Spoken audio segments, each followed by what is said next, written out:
Pues bueno, profe, bienvenido a este espacio de colectivo Neoneax. Somos cuatro: Carol, Ricardo, Fernanda y Gavito. En cualquier momento ingresa Gabo y pues queríamos invitarte a este espacio para hablar sobre la inteligencia artificial y el impacto que está teniendo a nivel general en la vida de todos y pues aprovechando la experiencia que tienes no solamente como docente, sino también en el proyecto personal que tú tienes. Entonces, para ello, pues designamos una serie de preguntas en distintas categorías para conocer un poco cuál es tu perspectiva, cuál es la experiencia, cuál es el proceso que has llevado al respecto utilizando la inteligencia artificial. Ah, bueno, sí, señorita. Listo. Entonces vamos a iniciar con una serie de preguntas para que nos contestes qué es lo que piensas. La primera pregunta es, ¿qué desafíos crees tú que enfrentan las instituciones universitarias al incorporar la inteligencia artificial en sus programas de comunicación y bellas artes? ¿Y cómo creerías que se pueden abordar? Bueno, digo que todo este cuento de la inteligencia artificial ahorita es un desafío para todos, porque es una herramienta que llegó y nos sorprendió a todos, a los creadores sobre todo. Y ahora que está metiéndose en las aulas, se vuelve una situación a veces muy compleja porque pues no estábamos preparados para eso, no de ese, no con esa rapidez más bien. Porque, por ejemplo, la mayoría de tecnologías antes tomaban, no sé, un par de años, pero aquí estamos hablando de un par de semanas en donde ya se pueden hacer cosas que antes requería mayor ejercicio creativo. Entonces, a uno lo descoloca como docente. Y en la parte de creación, o sea, ya en la parte del mercado, también a uno lo sorprende que la mayoría de personas pues en realidad no son capaces de distinguir una imagen generada por inteligencia artificial de una generada por un ilustrador. Entonces eso genera consumos y a mí me preocupa porque entonces finalmente esos consumos pueden llegar a desplazar a creativos, ¿no? Claro. Entonces, por ambas partes es un poco como complicado todo el panorama. Ok. Continuando con las preguntas, ¿tú qué consideras importante como docente enseñar acerca de esta inteligencia artificial? Pues es que ahorita está muy incipiente y yo, por ejemplo, depende del público, ¿no? Sí, Eh, ahorita estaba en unas clases para unos compañeros, porque son docentes de educación transmedia. Y hace un año yo dicté esa clase y generar cualquier contenido tomaba su tiempo. Y ahorita esa misma clase la hice toda asistida por inteligencia artificial y fue más rápido la consecución de algunos productos que antes insistía, pues tomaba más tiempo, ¿no? sí. Y a mí me sorprende porque me dice, bueno, entonces ya no es necesario ni tener un fotógrafo, ni tener un diseñador, ni tener un ilustrador para hacer este tipo de piezas. Eso en ese espacio. Y ahora vamos al espacio del diseñador. Eh, Siempre lo veo como una ayuda, pero todavía el estudiante piensa que finalmente es el reemplazo de él, ¿no? Y ahí es donde viene el reto, ¿no? Más en un país donde hay muy poca, pues yo siempre lo veo como muy poco consumidor de sus propios productos, ¿no? Entonces, es una vaina bien compleja que la deja, sí, que ahorita estoy un poquito como, no es como se llama preocupado, sino como anonadado, como sorprendido, pero todavía no te puedo asumir ninguna posición porque todo eso depende de los consumos. Y como ahorita estamos aprendiendo a manejar la herramienta, o sea, más que aprender a manejar, pues me parece que es más sencillo que cualquier otra cosa que uno pueda manejar. Pero es el uso que pueda hacer de ella, o sea, al final del proceso que se puede hacer con eso es lo que realmente a uno lo preocupa, pero pensando como un diseñador. Como un comunicador, pues va y viene. Eso sí, digamos, hace que todos los procesos sean más ligeros. Claro, Pero para un diseñador, más en el campo de la comunicación, cada vez el diseñador la tiene más complicada. Pero pues como también les digo en clase, afortunadamente Colombia es un país muy paquidérmico, muy lento en asumir tecnología, pues tal vez no de inmediato se vaya a ver las consecuencias. Pero sí es un llamado a la alerta, a ponerse las pilas con esas tecnologías y sobre todo el uso que puede hacer el hombre de ellas, ¿no? El humano. claro. No, y que me imagino que en ese papel de ustedes como docentes también es un poco conflictivo, pues porque ustedes también están aprendiendo a utilizarla. Exacto. Entonces, digamos que en cuanto a la creación de imagen, uno como que les trata de dar una guía a los estudiantes. Pues a nosotros nos pasó cuando estábamos a cargo como de una cantidad de estudiantes y como que nosotros también estábamos en ese proceso de aprender y pues uno no sabe en qué posición ponerse, ¿no? Como que uno siempre tiene un conflicto entre lo legal y lo moral. Entonces uno no sabe qué decirles, de pronto cómo ellos podrían incorporar esta inteligencia en sus procesos creativos, que fue como a final de cuentas lo que nosotros tratábamos de implementarles. Entonces aquí viene como la siguiente pregunta que tengo para hacerte y es ¿de qué manera se podría implementar la inteligencia artificial para optimizar los negocios de diseño? ¿Los negocios? Sí. Ah, ya. Uf, yo pues ahí sí ya voy a remitirme a la experiencia, ¿no? Porque yo no conozco todos los negocios de diseño y apenas lo que yo conozco es desde la oferta editorial.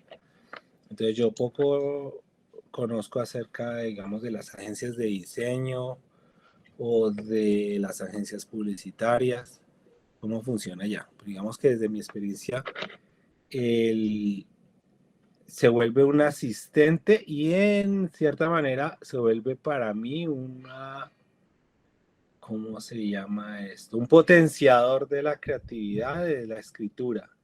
Pero no hablando solamente de la escritura en forma de texto, sino también de la escritura en forma de imagen. Y eso acelera los procesos. Entonces, para mí es una muy buena, en ese aspecto, muy buena herramienta, pero no reemplaza al humano, ¿no? Entonces, tengo dos casos en particular de comentar. El año pasado, no, perdón, este año. Este año al inicio quería sacar un libro y tenía el problema de quién me iba a escribir el libro. Entonces me alié con una correctora de estilo y yo le dije que si no había problema de trabajar con, pues que ella trabajara en inteligencia artificial para coescribir el libro. Y pues porque el material se podía conseguir fácilmente, o sea, el resumen que podría hacer la inteligencia artificial es lo mismo que podía hacer un humano, pero lo hacía más rápido. Entonces ella dijo que no había problema, entonces entre la inteligencia artificial y ella se escribió un libro que después se publicó. Y entonces eso Interesante. aceleró el proceso que antes hubiera tomado meses, por lo menos 6 meses, en esa ocasión duró solamente un mes. Y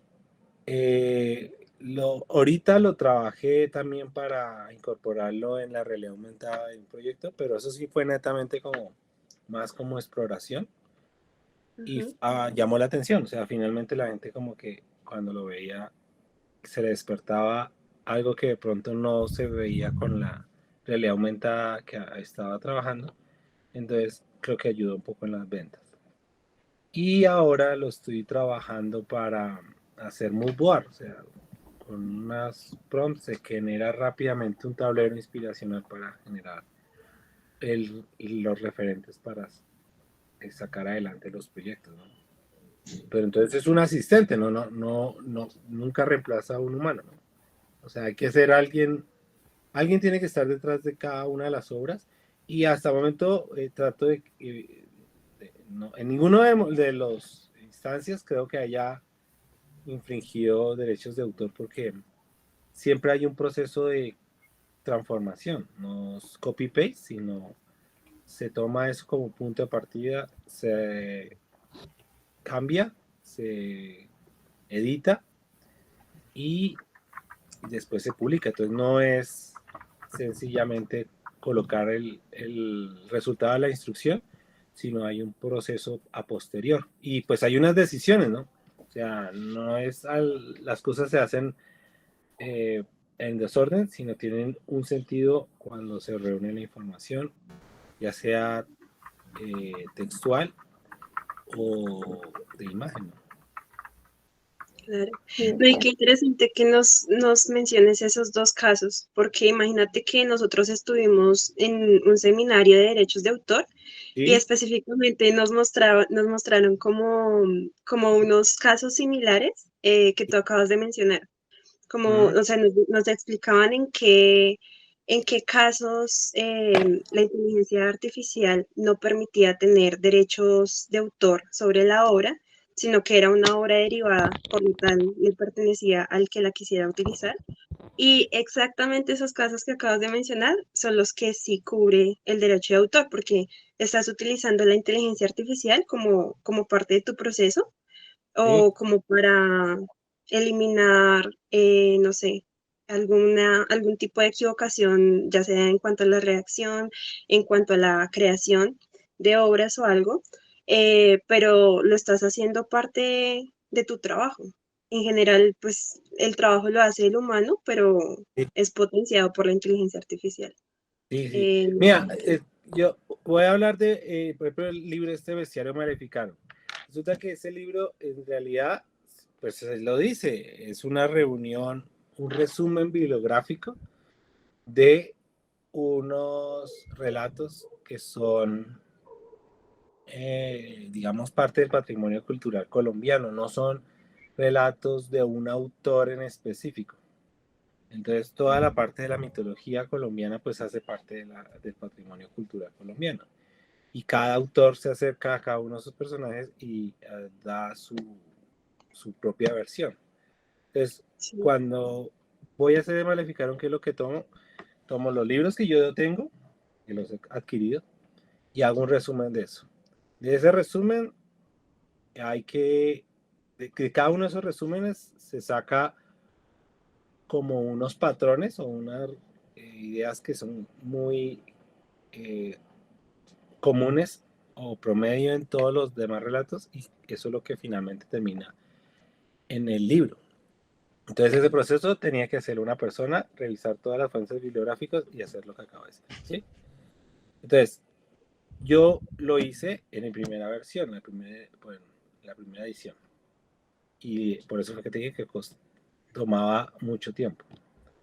En la segunda edición, entonces, hice el mismo ejercicio haciendo la pregunta a la inteligencia artificial y el resultado era muy similar a lo que yo había ya obtenido.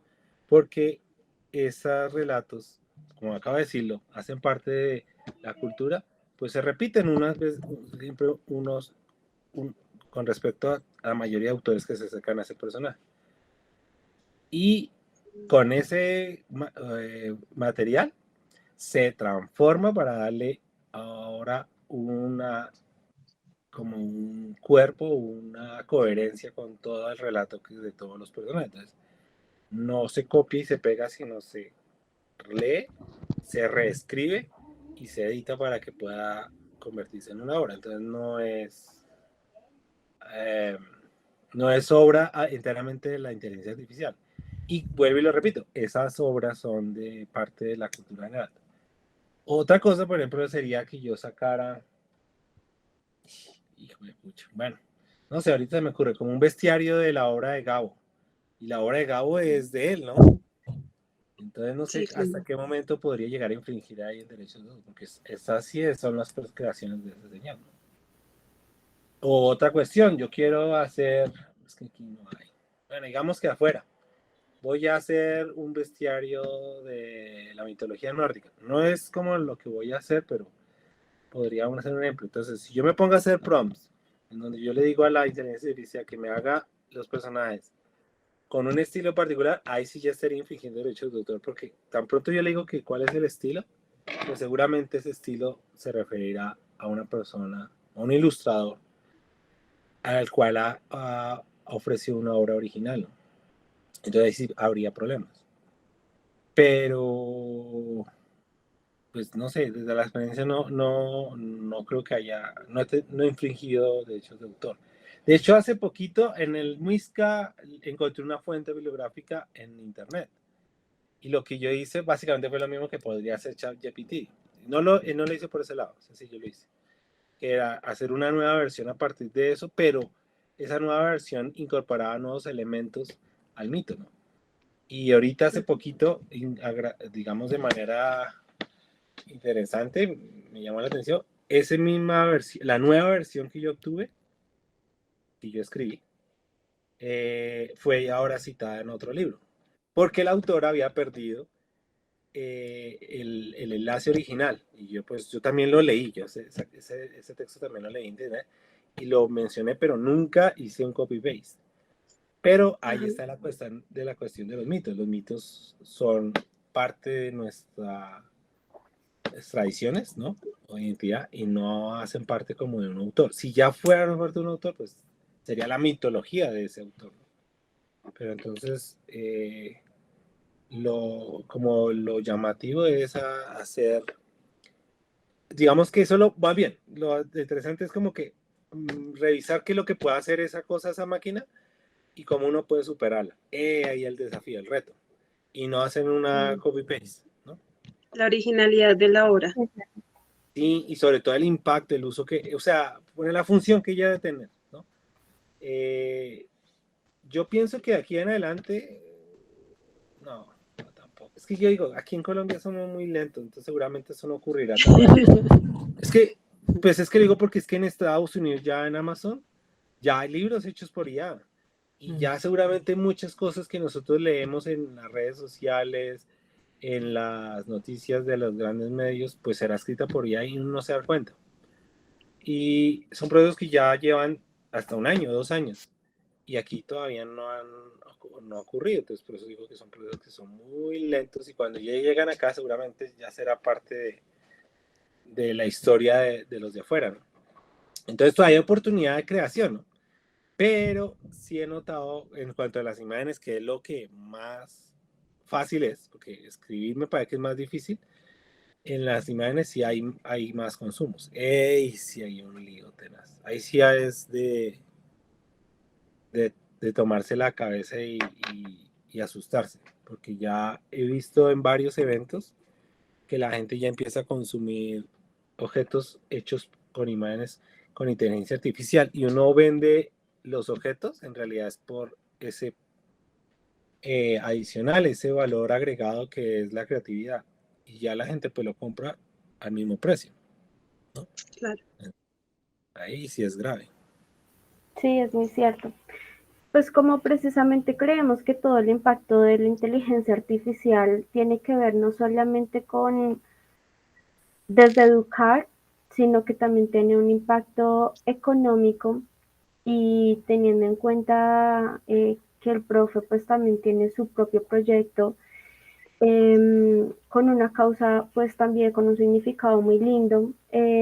¿Usted cree, profe, que este uso, esta implementación de las inteligencias artificiales es una oportunidad o una barrera en artistas emergentes?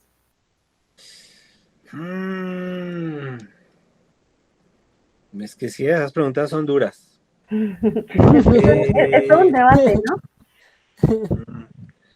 Hijo de madre, pues que ya toca meterse en la piel del artista emergente. Yo lo veo aquí en Colombia, bueno, la pregunta va por este lado. Sí. Yo tengo como referentes a sus compañeros y compañeras que están trabajando en esto de manera autoral. Y y lo que cada uno de esos creadores quiere dejar en su obra se asemeja mucho como al trabajo de un artista o un pintor. No sé por qué tienen ustedes esa concepción. Y si en diseño, pues no, yo no sé, yo he vendido la otra imagen. Y, y entonces lo bonito, ahí es donde viene la oportunidad, es que en cada obra se nota mucho la mano humana, el error, la textura, el material, el, el objeto o la herramienta con la que trabajan, entonces es como muy palpable. Entonces ahí hay una oportunidad porque todavía la IA eh, pues no hace acuarelas en acuarela, ¿no? Pues digamos lo que no muestra el proceso de una mano sobre un sustrato haciendo manchas, ¿no? Que eso es lo que hacen ahorita estos artistas emergentes, o sea, hacer notar de que ellos son los autores de cada una de sus obras y que en ellas está depositando un granito de su tiempo y virtud y narrativa. Entonces ahí hay una oportunidad. Pero ahí no me llama la atención porque se vuelve digamos, eso sí ya es una posición personal, porque la obra se vuelve única, ¿no? Se Sí, vuelve como si trabajáramos una obra original. Y estamos en un momento en el cual con las redes, pues muchas personas tienen acceso a muchos contenidos y pues precisamente por esa facilidad de hacer las réplicas, duplicados o copias de esa obra, pues hay la oportunidad de ofrecer, digamos, otras experiencias de lectura de esa obra, ¿no? Entonces ya no en acuarela, sino en un papel más industrial, por así decirlo, y compilado en un formato más comercial. Y ahí sí puede empezar a la IA a meterse y a quitarle trabajo a las personas, ¿no? Porque ya no nos importa quién está detrás de eso, porque al final del día uno está consumiendo es una compilación de, no sé, textos, ilustraciones o la mixtura de los dos, que me entretenga, me informe o me eduque. Y no, si no estoy pensando en crear una experiencia única, sino simplemente consumir contenido, pues me es indiferente quién lo haga, ¿no? Y más exacto. porque en esta sociedad poco o nada somos críticos con lo que consumimos, entonces por eso veo que ahí sí hay una amenaza, ¿no? Sí, es cierto, profe. Mm, esta pregunta va orientada como a esa percepción de que tiene que ver un interés más hacia el estudiante, pero que tiene que ver también con la implementación y los cambios de cómo se educa actualmente las personas. Entonces, el profe cree que gracias a la inteligencia artificial, esa brecha del acceso a la educación, porque ya ahora se puede, pues, digamos que las personas se pueden educar mucho más de pronto virtual que presencial en una universidad. ¿Cuál cree que es el impacto en cuanto a ese aspecto, profe, de que una persona pueda ver que tiene pues más facilidades económicas porque puede resultar mejor pagar un curso XY que en una universidad? ¿Usted cree que eso en Colombia va a estar generando mayor impacto? Sí, claro, porque mira que la mayoría de las universidades en Colombia, eh, bueno, así por número, no por la cantidad perdón, de estudiantes. La mayoría de universidades de Colombia son privadas, o sea que al final termina siendo un negocio. Entonces, ellos piensan es en su negocio, ¿sí? No en educar, ¿no? Pues el Sí. negocio de ellos está en la mayor cantidad de clientes y no me importa cómo lo voy a obtener y si yo bajo los costos, pues seguramente será más rentable, ¿no? Uh-huh. Entonces, eh, habrá más O sea, para el estudiante yo pienso que habrá más facilidad de acceder a contenidos educativos, a formaciones más económicas, pero yo pienso que va de la mano de, de que tú, o sea, si tú te formas de esa forma, si te formas de manera habitual mediante la IA, pues seguramente la industria, la empresa, digamos el aparato productor, ya hablando en el campo de del ejercicio profesional, pues también se dará cuenta de esos bajos costos, ¿no? Entonces, ahí es donde yo pienso que va a haber un lío, ¿no? O sea, si yo me educo, madre, cosa tan loca. Si yo me educo con, no, es que es complicado. Con IA, pues que ahí es donde viene la cosa loca, ¿no? Porque la IA necesita desde un instructor, o sea, de alguien que le diga qué tiene que hacer.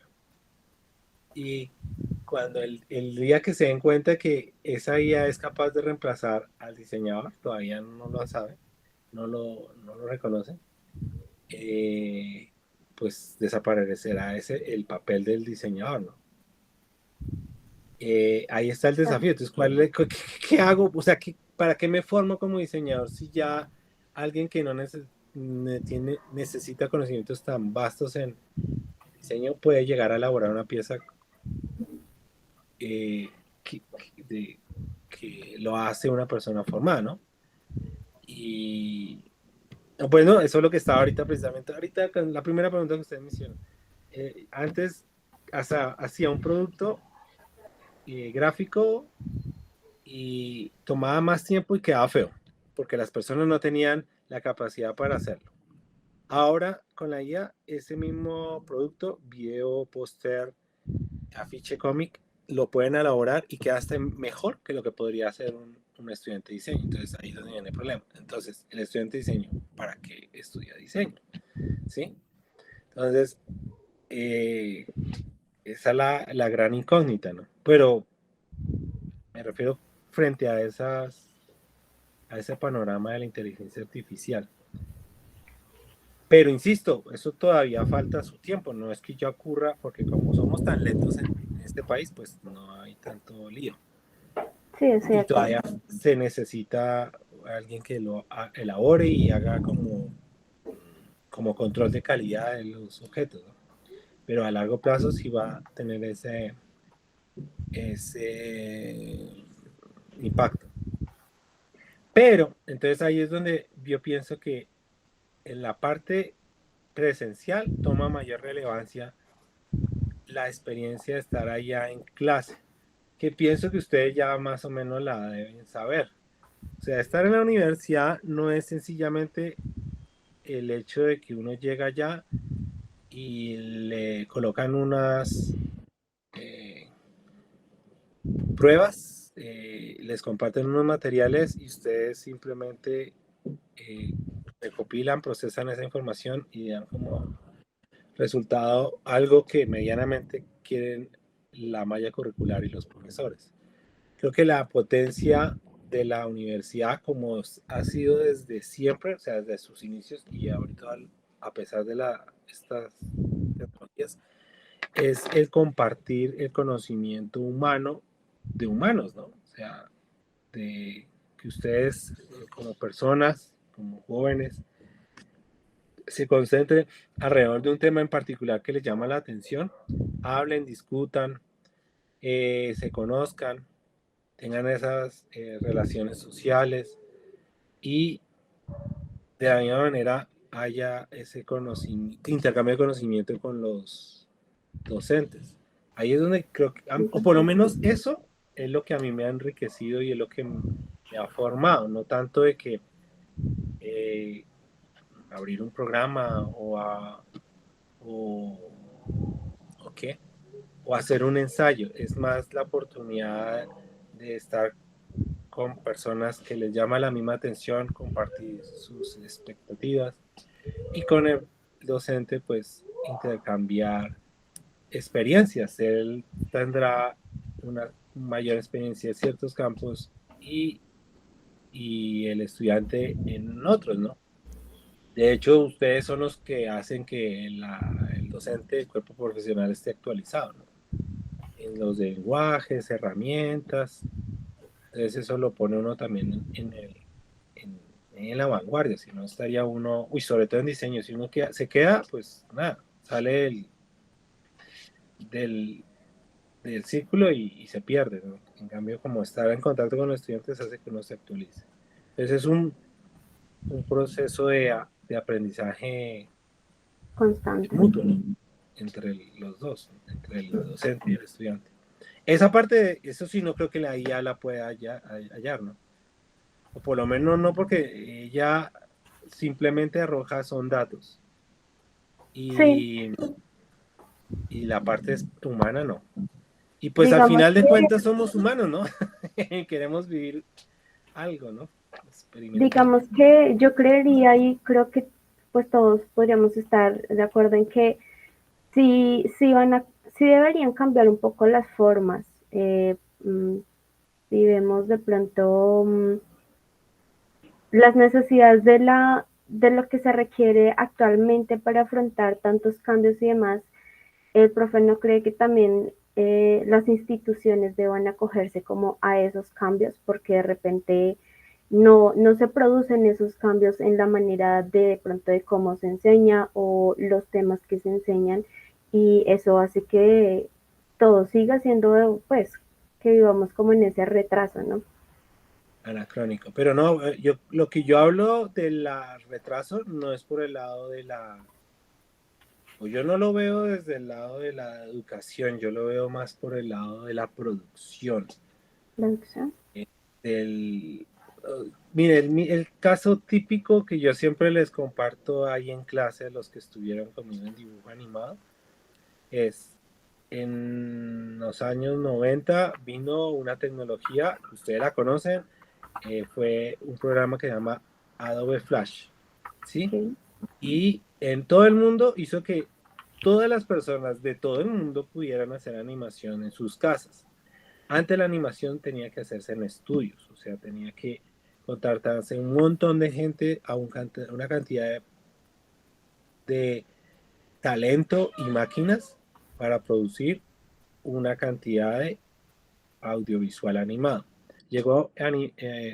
Inicialmente no era de Adobe, se llama Flash, Macromedia Flash. Y con esa herramienta se hicieron muchos programas desde el Internet que generaron procesos industriales, o sea, procesos en los cuales un pequeño animador se convertía después en una empresa y después en una IP muy grande. Y el caso más popular es el de Puka. Eso es un par de coreanos se reunieron a hacer sus animaciones con Flash y de Puka, la chiquita esta que acosaba a Garú, y eso se volvió súper masivo y generó un montón de licencias y pues que al final de cuentas desarrollo para la empresa y para el país, todo el engranaje económico, ¿no? Y aquí en Colombia no pasó nada. ¿Sí me entiendes? O sea, que aquí y acá se enseñaba Animate, se enseñaba, siempre se han trabajado las herramientas que están ahí en la mano en la escuela. Entonces, ya fue decisión de las personas que tenían acceso a esa información de hacer uso o no de ella. Entonces, y estoy hablando de un caso, ¿no? No es el único, hay muchísimos más. Y entonces como que no hay procesos que aquí nos cuesta asumirlos, hacerlos y convocar masas y que haya desarrollo, ¿no? No, desde mi campo, pero ahorita que estoy hablando ahorita que estaba hablando de la eh, realidad aumentada y la inteligencia artificial, eh, en casi todo lado es muy común ya hacerlo hacerlo partícipe de las experiencias en la industria editorial pero aquí todavía nos cuesta, ¿no? Y la tecnología no es costosa. Entonces, es como intenciones, ¿no? Sí, De hacerlo. totalmente de acuerdo. Es un poquito costoso. Entonces, por eso digo que no es que la educación esté atrasada, más bien es que no se aprovecha ese conocimiento. Pero ojo, estoy hablando desde mi punto de vista, desde lo que yo conozco y lo que he visto y lo que he compartido. Claro, profe. Pero, y ahí no tiene la culpa la escuela, la educación, ahí está, le están entregando todas las herramientas, hágalo. Ah, bueno, no lo hace, ya es cuestión del susodicho y de la misma sociedad, y la otra es que no, hay que empezar a generar esos consumos, ¿no? Pero ahorita a ver, o sea, yo pienso que de manera optimista la cosa va a empezar a funcionar. O sea, al final de cuentas, creo que vamos a pensar de que detrás de lo que consumimos tiene que haber un humano. Si no hay un humano, le estamos quitando la oportunidad a una vida de desarrollarse, ¿sí? Entonces, esos y narraciones, lo que ahorita está diciendo, comentándoles de que he visto muchos autores que están en la necesidad de mostrar de que ellos son los autores de cada una de las obras, eso al final de cuentas va a ser lo que hará que la obra tome valor, no que sea muy bonita, que tenga la mayor textura realista o mejor iluminación, no. Es que lleve un significado y tenga una historia que contar detrás. Eso es lo que pienso yo la sociedad va a valorar más. Pues dentro del campo que nosotros nos manejamos. Eso es desde diseño. La publicidad es a otro precio. Eso sí, creo que a ellos no les importa nada. Lo que importa es la marca. Es consumo, netamente. Es correcto. El consumo de las marcas. Entonces, eso sí no sé. No me responsabilizo. Pero desde el diseño hay unas bonitas intenciones que pienso que la gente va a empezar a valorar. Pues se requiere de una conexión también, ¿no? Eso. Porque si no, pues la inteligencia artificial no crea una pregnancia de pronto como lo logra el ser humano. Es que ayuda a optimizar tiempos, costos tal vez, pero el ser humano tiene el poder de generar como esa conexión de humano a humano para atraer. Eso es, eso es. Ahí va. Ahí es donde pienso que ahí hay la gran oportunidad. Y mira que tú si quieres aprender a hacer conexiones con humanos, pues tienes que estar con humanos, ¿no? Entonces ahí es donde está la necesidad de compartir en esos espacios y yo diría que la educación, ahí es donde tiene, la educación universitaria, la educación superior, pues es la oportunidad para crear esas experiencias, ¿no? Porque tú la máquina, insisto, te va a arrojar datos, información, pero tú vas a contar vida, ¿sí? Y la vida solo se adquiere mediante la experiencia. Y esas pues, tú tienes que palparla con todos tus sentidos, ¿no? Entonces ahí sí, ahí es donde tiene más sentido lo de la educación presencial, pero bueno, y más allá de la tecnología, ¿no?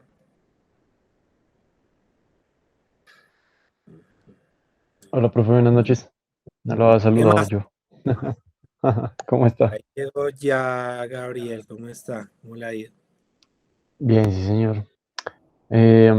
Profe, yo quería hacer una pregunta, Sí, mm, y es, por lo menos, su merced ahorita está dando el ejemplo de Flash y cómo eso influyó como por lo menos en pues en el ámbito de la animación, en, sí, en la parte social, ¿no? Como que ya todo el mundo podía empezar a hacerlo desde sus casas. sí. Teniendo en cuenta eso, su merced cree que el uso de la inteligencia artificial ahorita va a interferir como en la parte estética o en la parte del diseño, hablando como de términos sociales, o sea, como que ya se va a definir una estética por parte de la inteligencia artificial o simplemente eso va a pasar desapercibido. No, es que eh, todo va de la mano de los consumos. Yo, o sea, yo no estoy más del lado de qué es lo que la gente está comprando, qué es lo que está viendo, qué es lo que está compartiendo, que estar atenta a lo que se esté generando. O sea, porque eso sí es lo que define. O sea, si todo el mundo, al final de cuentas, termina consumiendo esas IAs, pues hacia allá va a tender la industria, porque pues, eso es lo que va a dar dinero. Pero si nosotros le damos el valor suficiente a la obra para que se vea que la hizo un humano, entonces creo que propondrá eso sobre lo demás. Pero es que eso todavía no lo sabemos, pero solo la respuesta va a estar en qué es lo que se va a consumir. Entonces, desde la parte de creación, sí es cierto, o sea, la IA puede generar millones más de creaciones en menos tiempo que lo que podría hacer un humano. Listo, ya, resuelto, y podemos hacer la estética que quiera. Pero entonces ahora, ¿qué hacemos con eso? Y eso es lo que seguramente la industria, las marcas la tomarán y harán con ello sus relatos, sus narrativas. Y si empieza eso a calar tanto que desplaza a la creación humana, que es gracioso porque finalmente la IA al final de cuentas toma referencias humanas, ¿no? Pues habrá un serio problema, ¿no? Porque habrá menos diseñadores, porque cada vez todo el mundo tendrá facilidad en acceder a ese tipo de creaciones. ¿Qué es el problema? Es que ya no es la herramienta, sino la creación. Eso es duro, eso es bravo. Porque yo ahorita lo que hablaba de Flash era más por el lado de que fue una oportunidad de creación y que a mí me parece la desperdiciamos, ¿sí? Y ahorita el problema es que ya no hay Flash, ya no estamos hablando de una herramienta que nos permita crear, sino definitivamente es el creador, o sea, sustituye al creador. Y ahí viene un problema. Entonces, ahorita estamos en una fase como de transición. Estamos viendo qué podemos hacer con eso y qué problemas legales hay frente a la utilización de esa herramienta. Entonces, seguramente cuando empecemos a generar imágenes y productos con inteligencia artificial que empiecen a calar IPs muy conocidas y que eso le quite dinero a esos dueños de esas IPs, ahí de pronto le pondremos un freno. O sea, qué sé yo, que así como pasó ahorita con lo de Bad Bunny, y creo que en cierta manera, pues, tocó algo al artista, ¿no? En algo, ¿no? Finalmente el hombre se coronó como el rey del pop, ¿no? Gracias como a todo a esas polémicas que él ha tenido. O sea, ha sabido manejar muy bien su marketing, ¿no? Entonces también su parte humana ha ayudado a que se consolide como una figura preponderante y la máquina le está ayudando, la IA, a que se posicione más, ¿no? Pero, insisto, ahorita me parece muy confuso todo, entonces solo lo que uno pueda hacer, ver, nos dará algún tipo de razón. A mí me parece todo muy incierto, ¿verdad? No tengo respuestas claras frente al futuro. Pero su merced sí cree que la creatividad está como siendo amenazada o realmente no. Sí, pero igual, mire, yo soy muy pesimista con respecto a todo lo que ocurre en mi país, porque yo vivo en mi país, yo no vivo en otra parte del mundo. Claro. Entonces, yo no digo que, o sea, yo aquí en Colombia no puedo decir de que esto sea el mar de creatividad, estoy hablando en términos de diseño, que somos creativos para hacer las cosas muy mal, muy creativos a la hora de hacer trampa, de piratear, de robar, ¿sí? Digamos, esa picardía sí la tenemos a flor de piel, pero digamos que esa parte yo no me voy a meter porque no es mi interés. Lo que me importa es como en la parte de diseño, y ahí somos un poquito perezosos frente a las grandes oportunidades que hay con los formatos, sustratos, herramientas, recursos, todo en esa parte yo todavía la veo somos muy perezosos. Y ahora que viene una IA y haga lo que debería hacer un humano y que llegue a ser parte del consumo, jue madre, ahí sí ya me preocupa porque entonces si ya antes no hacíamos nada o era medianamente malo y ahora viene esto y lo hace mucho mejor, pues no sé, ahí es donde viene la gran asunto. Digamos, yo lo veo en términos generales, ¿no? Pero hay muchas oportunidades, pero es que es muy vasta la cantidad de oportunidades que hay en Colombia. Porque comercialmente yo les decía, hay un atraso, hay un delay con respecto a lo que pasa afuera. Entonces hay una cantidad de procesos que nosotros no hemos tenido y se tienen que hacer. Y el mejor claro ejemplo es lo que podíamos ver que se puede hacer con la cultura gráfica, pues está aquí arribita en México. O si no, vaya al lado a Brasil o vaya un poquito más a Argentina. Y ellos tienen unos procesos de apropiación muy de bastante tiempo que ha generado un montón de desarrollos a todo nivel, y todos nosotros nos hace falta camino que recorrer. Y la IA, esa es una cosa interesantísima. Yo quería hacer una imagen, o sea, yo quería hacer un bestiario, y dije, vamos a ver si soy capaz. Voy a hacer un bestiario Muisca y voy a darle los prompts. Tal vez que yo no soy muy bueno haciendo prompts, pero intenté como en 2 o 3 herramientas, y todo lo que yo generaba tenía un look muy gringo. O sea, yo le decía prehispánico, andino y muisca. Y me mostrará inca, azteca o indio americano. Entonces, claro, como la IA generativa necesita de una base de datos gráfica, pues claro, en Colombia no hay nada de eso. ¿Sí? Entonces, claro, ya que va a sacar si aquí no se ha hecho nada sobre la apropiación del material prehispánico. Estoy hablando de una cosa muy puntual y que me correspondía. Entonces no hay. O sea, ahí es donde van a alimentarse si no existe nada de ese material. Y usted vaya y busque de México y ahí hay montones de autores y de obras y en todas las cantidades de formato. Claro, eso saca y saca, saca, saca. En cambio, aquí no hay. Y hay, o sea, no hay, pero sí hay una oportunidad. O sea, si no hay, no es porque no vaya a haber, no, es que hay que hacerlo. Entonces, el trabajo hay por montones. Y eso le haría tampoco, le va a quedar jodidísimo, ¿no?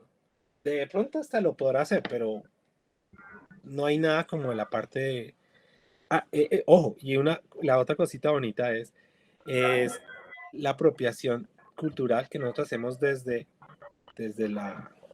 digamos, desde la nostalgia, ¿no? O sea, yo hablo desde ahorita mirando hacia atrás en el tiempo. Pero ahora imagínense las comunidades indígenas, comunidades étnicas, las comunidades raizales, las comunidades campesinas, que ellos quieren hablar con sus códigos visuales. Ellos todavía no tienen esos procesos, ¿sí? O sea, una vez una compañera de usted dijo, yo quiero ser la diseñadora campesina. Y era la primera vez que yo escuchaba eso.